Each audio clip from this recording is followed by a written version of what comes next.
Hello everyone and welcome. In this video we're going to be talking about how the Dodge Viper ACR broke so many track records, and indeed it did. It broke 13 different track records, and these were pretty prestigious tracks. It's not just tracks in the middle of nowhere that nobody knows about. This is Laguna Seca, Road Atlanta, a lot of big names in there. And so, a lot of times when a car can break this many lap records at this many different tracks, there's often going to be something relating to physics that you can pinpoint and say, here are the reasons why this car is faster than everything else out there. And indeed with the Viper you can do this. So that's what we're going to be doing in this video. We're going to be talking about what changes does it have, what unique characteristics does it have that make it faster than everything else out there on these tracks. And so one of the things I'm going to be doing is comparing it to a Ferrari 488 GTB, just because the Ferrari is a modern supercar. It's super fast, it's more expensive, it's got more power, it weighs less. For all reasons, it should be a quicker car, but I'm going to show you why it isn't in this video. And so, if nothing else, what we're trying to do in this video is see how fast a car can go in a circle. So why are we talking about circles? Well, if you watch my video on what is the best mod for your car, you know that in certain circumstances, you can have tires be 10 times more beneficial to upgrade than power. And so a lot of it comes down to grip, but the basic understanding from that video is that, it's not, lap times aren't about getting to a high top speed. Lap times are about maintaining a high average speed, so not slowing down as much as the car next to you, going through the corners with more speed. And if you can prove that a vehicle can go around a corner with more speed, which is what we're going to do in this video, then you can prove why it is quicker than that other vehicle. So, if at any point this starts to get really confusing and I've gone too deep, just think and say to yourself quietly, out loud or in your head, whatever you want. All we're doing is finding the speed around a circle. We're just seeing how fast a car can go around a circle. That's all we're doing. It's very simple, and it's going to get a little bit deep, this is going to be filmed in a slightly different style. So instead of just throwing everything up on the whiteboard, we're going to go through each of the different steps of this video. It's going to be a bit slower pace, but hopefully give you a good understanding. Let me know what you think about it. And we're using the metric unit, so I know a lot of you will be thrilled about that, and everyone in America has to suck it up this time. Okay, so first let's just talk about the two cars we have. We have the Dodge Viper ACR and we have the Ferrari 488 GTB. The Viper weighs 1538 kilograms, the Ferrari 1475, the Viper with 481 kilowatts of power, the Ferrari with 492. As I mentioned, it's more powerful, it's lighter weight. Downforce of the Viper ACR, they do give metrics. Chrysler provides these metrics. So you've got 544 kilograms at 241 kilometers per hour and 771 kilograms of downforce at 285 kilometers per hour. Ferrari, on the other hand, gives you 325 kilograms at 250 kilometers per hour. So as you can see, the Viper does have more downforce, but also weighs more. So, it's kind of a battle of ratios there. And then as far as frictional coefficients, this is something we're going to have to calculate. So Dodge gives us that the base Viper, the SRT base Viper, no thrills, nothing on it, is going to give you a skid pad of 1.03 Gs versus the Viper ACR will give you a skid pad of 1.15 Gs. Now what they don't tell you is what is the diameter of that skid pad. So what I want to know is, does downforce influence these numbers? If it's a high speed that they're traveling at, then downforce will influence these numbers. If it's a low speed that they're traveling at, then we can assume that this number right here is pretty close to the coefficient of friction for the tires, which is what we're trying to find out. Okay, so step number one, is downforce relevant in determining our coefficient of friction? So I was looking at some of the different skid pads out there. Edmunds uses a 200 diameter circle. Car and Driver uses a 300 foot diameter circle. So we're just going to go with Car and Driver because that's going to give us higher speed. It would have more impact with downforce, and we'll just assume and be conservative here. And so if we were to have a circle with a radius of 150 feet or a diameter of 300 feet in metric units, that is going to be 45.72 meters.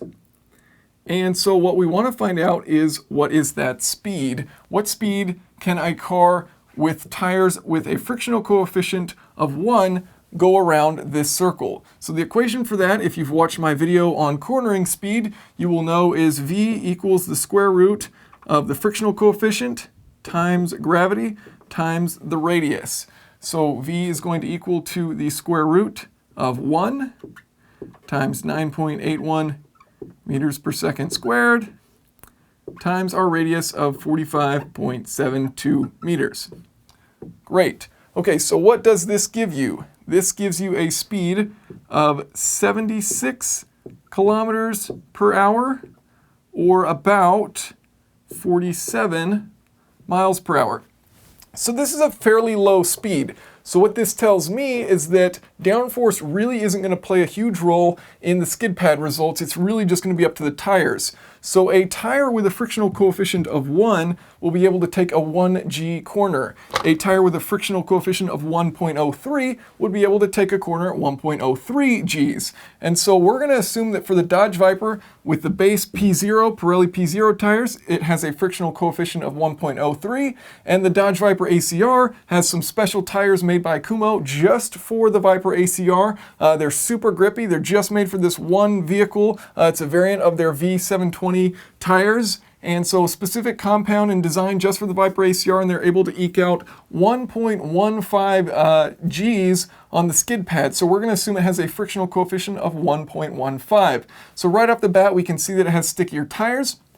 The Ferrari 488 GTB will come with Pilot Sport tires on it, and I've looked at some tests on Tire Rack, and they show a similar coefficient of grip between Pirelli P0s, which are kind of top of the line, and Michelin Pilot Sports. These aren't the Cup tires, these are just regular Pilot Sports. They're going to be around the same. So we're just going to assume that the Ferrari has the same as a base Viper with 1.03 as the coefficient of friction for its tires. Okay, so now that we have our frictional coefficients, we want to be able to compare these cars directly, and in order to do that, we need to have the downforce at the same speed. So for the Viper, we have it at 241 kilometers per hour and 285 kilometers per hour, versus the Ferrari we have at 250. And so what we're going to do is interpolate and so that we can take a figure from the Viper at 250 kilometers per hour, because that's in between these two numbers. So we can interpolate between these two and get a figure so we can estimate what its downforce is at 250 kilometers per hour. And one simple way of doing this, you might think, let's just take 250, divide that by our downforce, which is 241.4, multiply that by our downforce kilograms, which is 544.3, and that will give us a number 563.7 kilograms, which is more, which you would expect. So, it looks like it works.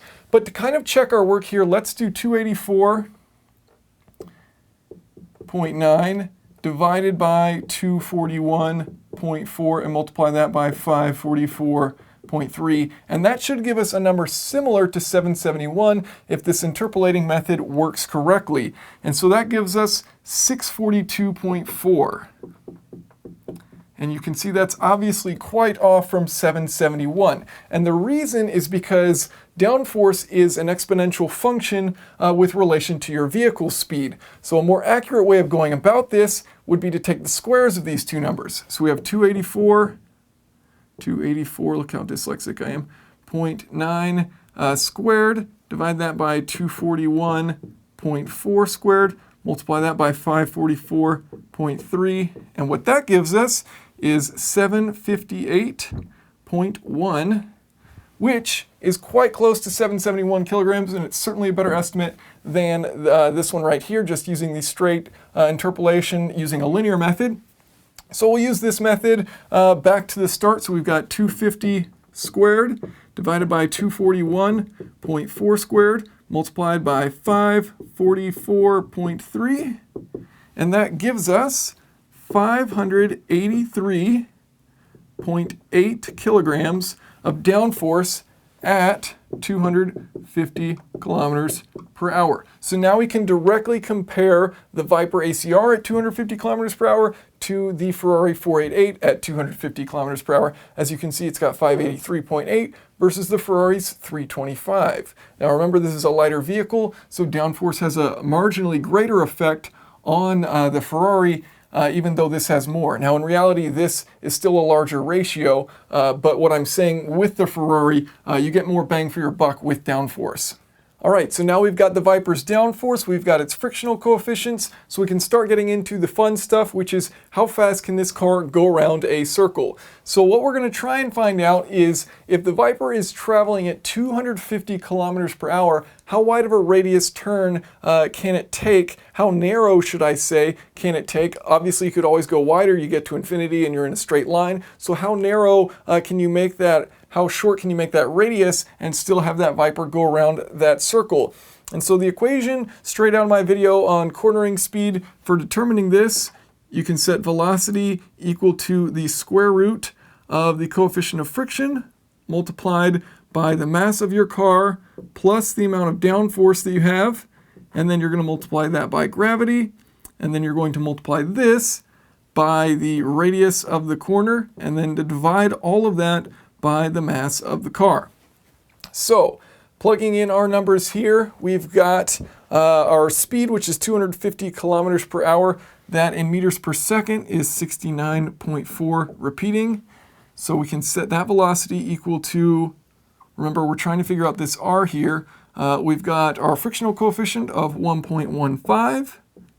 The mass of the car, 1538.6. Plus the amount of downforce it's creating, 583.8. And then multiplying that by gravity, which is 9.81 meters per second squared. Multiply that by our radius, which we do not know. That's what we're trying to figure out. And then divide that all by the mass of the car, 1538.6 kilograms. And so all you've got is one variable here. You solve for R, and R is 309.9 meters. 309.9 meters. Okay, great. So a lot of you are probably sitting there thinking, well, that doesn't tell me anything. So what does this tell us? Well, if we have our circle and it has a radius of 309.9 meters, we know that the Viper can go around that at a speed of 250 kilometers per hour or 69.4 meters per second. 69.4 repeating. And so it can go around at that speed. So how fast can it go around the lap? Well, we can find the circumference of this. That's just simply 2 pi r. So 2 times pi times 309.9. That gives us 1947. So we can take 1947, that's how many meters it is. So a track length of 1.947 meters. It's about 1.2 miles. We can divide that by our speed in meters per second, so 69.4 repeating meters per second. That will give us the time that it can go around this track, and that is about 28 seconds. So now we know how fast the Viper can go around a circle, and our next step is to find out how fast can a Ferrari go around a circle. How fast is the Ferrari? So we're going to use the same equation, except now we're going to plug in the radius that we learned from our previous math into this and solve for the Ferrari's velocity. So we can say velocity is equal to the square root of coefficient of friction, 1.03, multiplied by the Ferrari's mass, 1475, plus its downforce, 325. Multiply that by gravity, 9.81 meters per second squared. Multiply that by R, which in this case is 309.9. And divide all that by the mass of the Ferrari, 1475 kilogram. So we do that, and we learn that V is equal to 61.82 meters per second, which is equivalent to about 222.5 kilometers per hour. So you can see that it is significantly slower than the Viper, which is traveling at 250 kilometers per hour. This is traveling at 222.5. So we can take our diameter of our track, 1947, divide that by our speed, 61.82. And so this is going to give us time in seconds, 31.5 seconds. And so you can see versus the Viper, 31.5 versus 28, so 3.5 seconds faster than that Viper is going to be able to go around this track. an incredibly huge difference in speed that it's able to carry. And you may also be thinking to yourself, wait a minute, you're using the downforce from 250 kilometers per hour, and you're absolutely correct. This number would actually be lower, and as a result, because you're only traveling at 222.5, as a result, this number would be lower, and as a result, this number would be higher. So the Ferrari's actual speed is going to be a little bit slower than this, purely because it's not going to have as much downforce because it's not traveling at 250 kilometers per hour. And so what you're really seeing here is that there's a significant difference in performance of these two vehicles simply just going around a corner. That's going to show you the speed that the Viper is able to maintain through corners on a track. But let's do some tweaking with these numbers so that this isn't our only definitive answer, because we've got some different variables here. We want to know, is it downforce or is it tires that's really responsible for this difference in lap times? All right, so let's swap out the tires on the Ferrari. Instead of giving it these Pilot Sports that are at 1.03, we'll give it the tires specifically designed for the Ferrari. We'll just say that give it a frictional coefficient of 1.15. And what that does, our velocity now will go from what it was to 65.3 meters per second, or 235. So we were at 222 kilometers per hour. Now with these stickier tires, we're able to go around that corner at 235 kilometers per hour. But as you can see, it's still not as quick as the Viper, which is traveling at 250 kilometers per hour. So 1947 divided by 65.3, that is going to give us 29.8 seconds. So the Viper's still 1.8 seconds faster per lap. In other words, the Viper could lap the Ferrari every 17 laps based on these lap times. So absolutely incredible, even with fantastic tires on the Ferrari. The Viper, as a result of its downforce, this is the thing, the kind of the lesson to be learned from this. You can kind of make a vehicle into anything with downforce. So if you put enough downforce on it, the Viper actually has an 8 square foot wing on it, which is absolutely enormous. It's also got a diffuser, it's got front splitters, it's got dive planes, it's got the works on it as far as an aero kit is concerned. So if you put a ton of downforce on a vehicle, you can just corner absurdly fast, and as a result, you're going to post incredible lap time. So it broke a ton of records as a result of having so much downforce. I believe it was, or is still remains, the most amount of downforce on a production vehicle that's, street legal, things like that. So 771 kilograms at 284.9 kilometers per hour. That's equivalent to, I believe it's 1,700 pounds at 177 miles per hour. So 177 miles per hour is its top speed. Let's do one more thing for fun here with this demonstration. What if instead we compared this Viper to an average car with fairly sticky tires? So we're going to assume a frictional coefficient of 1, and we're going to assume no downforce, no lift, nor downforce. So a net effect of 0 as far as downforce is concerned. So that's let's find out what our velocity is going to be. So we're going to have the square root of 1. We've got our mass plus downforce. That's just going to be equal to your mass because we have no downforce. We're later dividing by mass. We can just cross these out. Multiply 1 by gravity, 9.81. Multiply that by our radius r, which is 309.9 meters. This is going to give us a velocity of 55.14 meters per second, or about 198.5 kilometers per hour. That's equivalent to about 123 miles per hour. So here's our number now, just a regular car with pretty sticky tires. I mean, a skid pad result of 1G is still very admirable. And so we've got our track length of 1947, divide that by 55.14, and that is going to give us 35.3 seconds. So as you can see, the Dodge Viper 7 seconds faster than a regular car with no downforce and fairly sticky tires. What this means is every single 5 laps, this Viper is going to pass this car, which is absolutely nuts. I mean, this is a track that's not even 2 kilometers, and it's going to be getting passed every 5 laps. There's that big of a difference in speed between the Viper and this vehicle. And so there's some very important things to learn from this. And, I don't want people to get confused and think, the Ferrari 488 isn't something to be admired. What Ferrari did with the 488 is actually really incredible. They lowered the coefficient of drag from 0.33 to 0.326, and they increased downforce by 50%. So this thing has a drag coefficient of 0.324. I said 0.326, it's 0.324, versus the Viper has a drag coefficient of 0.54. So it's incredibly not aerodynamic.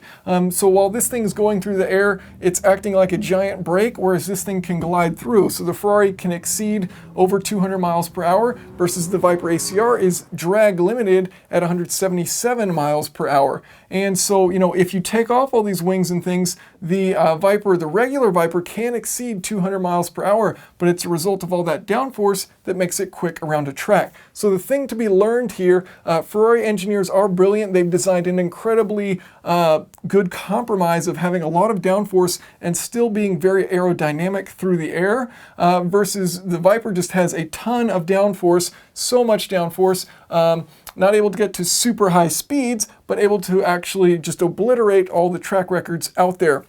So they're both very cool, and it's cool to look at the math behind, you know, why was the Viper able to do this. So I hope you guys have enjoyed watching. I will include some links to some relevant videos in the video description. Thanks, and if you have any questions or comments, feel free to leave them below. Oh, and one more thing. The next time you see a Civic with a giant wing on the back, show some respect. I'm just kidding, that's quite trashy.